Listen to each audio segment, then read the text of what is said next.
C'était une fois Philippe Tufil, qu'on va l'appeler Philippe, lui, il vivait dans une noirceur profonde, il vivait dans le noir, il cultivait de la misère, il cultivait des champs de roches, des petites roches de rien. On l'a appelé Phil Rochette.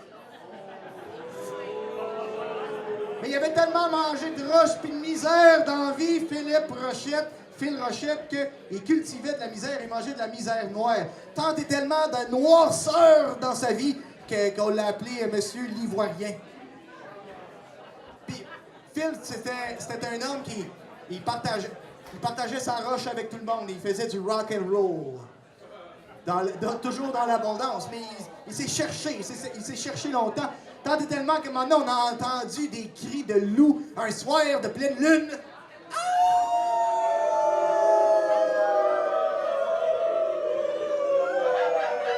Et les roches, madame, les émotions, les roches de Philippe Rochette se sont transmorphosées en or.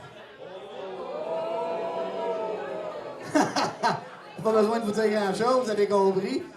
En fait, ces roches, le lendemain matin, c'était en or, c'était de l'or sur pattes, c'était des blés, des épis de blé. Et avec Phil Rochette, qui a le cœur en or, il a alchimisé la roche à un épi de blé d'or. Il y avait plein de blé d'or dans son champ. Il y avait un grand champ de vision qui poussait en abondance. Puis Phil Rochette, en fait, a décidé de partir de ce champ-là pour répandre la bonne nouvelle. Puis tout à coup, à l'âge de 30 ans, qu'est-ce qui est arrivé? Ben, sa progéniteuse, sa mère, qui l'avait fécondé, est partie de l'autre bord. Phil, il y avait de l'or partout dans son champ, mais il est parti voyager avec des multi-fracas. Il fracassait son voyage, il remplissait son backpack plein de visions. Il y avait de la vision dans l'air. Il est devenu visionnaire.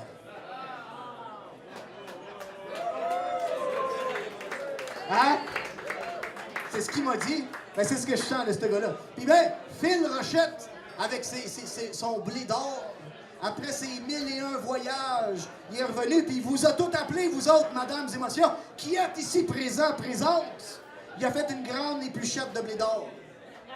Tout le monde épluchait son petit blé d'or, puis tout le monde s'est rendu compte que la misère, la peur pouvaient se transformer en amour, en abondance. Puis ça, c'est Philippe Rochette avec vous, cher public, chers collaborateurs, chers collègues, qui a cultivé le temps. Phil a cultivé le temps dans son champ de vision.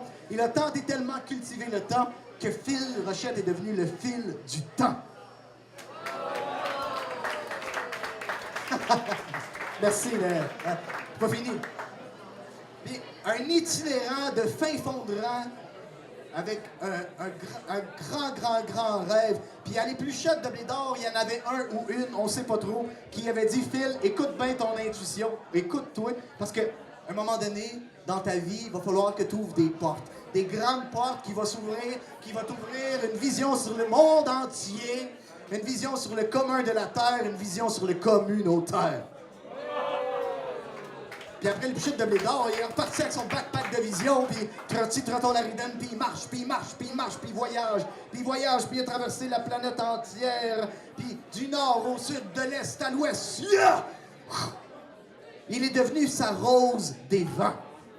Il est devenu une rose des vents, il a tant et tellement voyagé, et avec cette rose des vents-là, il s'en est servi pour faire tourner sa croix. Sa rose est devenue une croix de transmission entre la surproduction et le commun de la terre, le communautaire.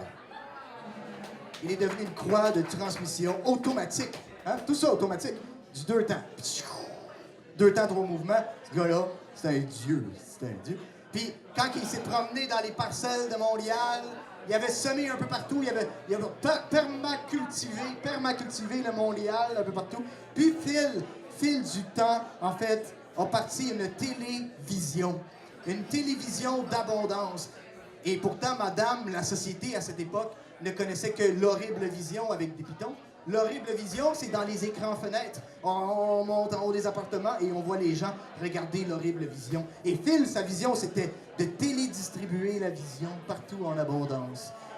Malgré tous ces exploits-là, Phil du temps, un petit Phil, n'a pas eu la vie tranquille. Il n'a pas eu le fleuve tranquille. Il en a bavé un bassin versant de marde. Hein? Il a rushé pas mal gros, le petit rochette.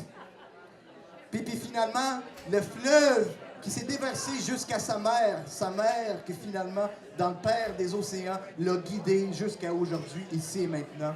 Et puis ben, après son fleuve, pas pantoute tranquille, il a embryonné un embryon qui s'est embrayé.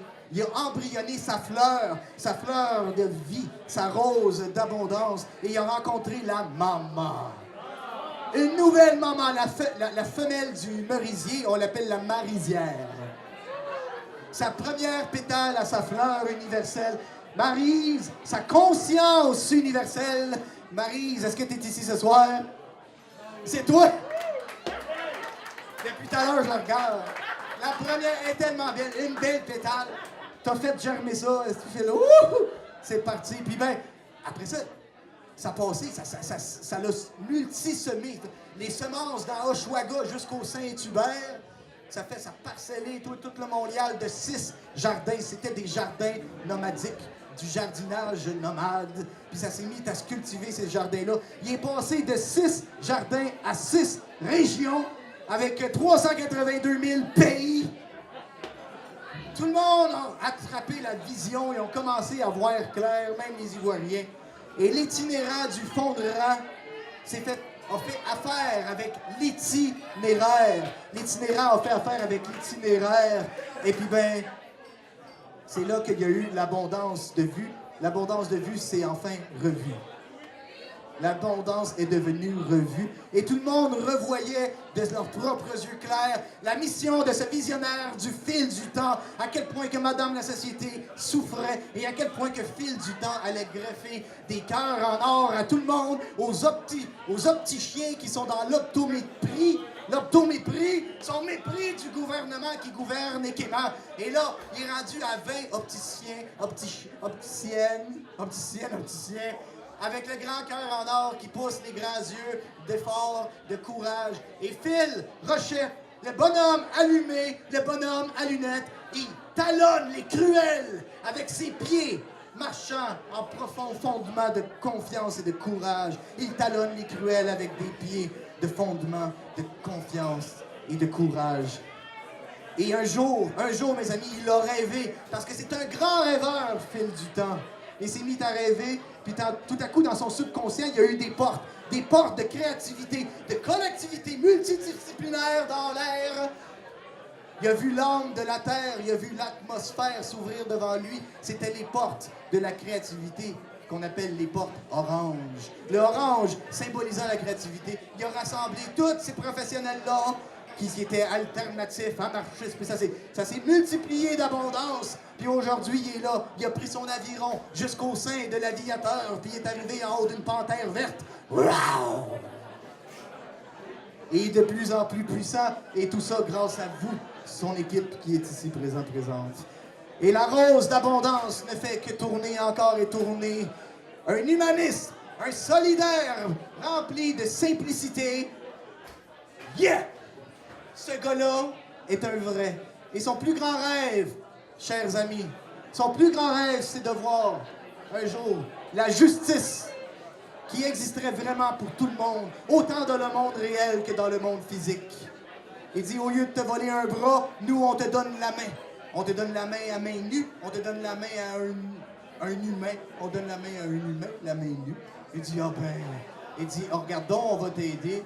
Il dit, on se perpétue le même mensonge, mais le vol persévère. Mais avec le bonhomme à lunettes, tout ça va changer. Tout ça va changer, chers amis, grâce à vous ici ce soir.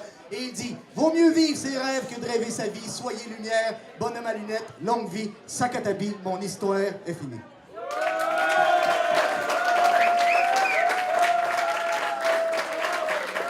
C'était un petit bonhomme rempli de vision. Il prit ses valises, la tontaine, il s'enfuit sur ses ballons, la tontaine. Hey, bravo à vous qui œuvrez avec Philippe Rochette. Philippe, le bonhomme à lunettes, le fil du temps. S'il y avait plus de bonhommes à lunettes, il y aurait moins de mitraillettes, sa planète. Yeah! Philippe Rochette est demandé...